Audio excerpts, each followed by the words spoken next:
حضرت علی رضی اللہ عنہ کا مقام۔ جب حضور اکرم صلی اللہ علیہ وآلہ وسلم نے حضرت علی رضی اللہ عنہ کو اپنے گھر میں رہنے کا حکم دیا اور خود ہجرت پر تشریف لے گئے تو منافقین نے یہ کہنا شروع کر دیا کہ حضور صلی اللہ علیہ وسلم حضرت علی رضی اللہ عنہ کو معمولی حیثیت کا خیال کر کے اور اپنے پر بوجھ سمجھتے ہوئے چھوڑ گئے۔ منافقین کی یہ باتیں حضرت علی رضی اللہ عنہ تک پہنچی تو آپ رضی اللہ عنہ نے اپنا اسلحہ اٹھایا اور نکلے، یہاں تک کہ نبی کریم صلی اللہ علیہ وآلہ وسلم کے پاس پہنچے۔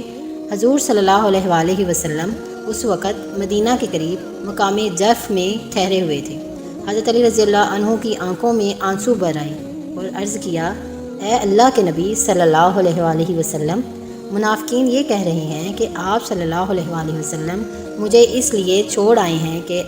آپ مجھے اپنے لیے بوجھ سمجھتے تھے اور مجھے کم حیثیت خیال کرتے تھے۔ نبی کریم صلی اللہ علیہ وآلہ وسلم نے سختی سے فرمایا کہ وہ جھوٹ بولتے ہیں، میں نے تو محض ان امانتوں کی وجہ سے تجھے پیچھے چھوڑا تھا، اب تم واپس جاؤ اور میرے اہل و عیال اور اپنے اہل و عیال کی خبر گیری کرو۔ اس کے بعد حضرت صلی اللہ علیہ وآلہ وسلم نے حضرت علی رضی اللہ عنہ سے فرمایا، کیا تم اس بات پر راضی نہیں ہو کہ تم میرے لیے ایسے بنو جیسے ہارون علیہ السلام موسیٰ علیہ السلام کے لیے تھے،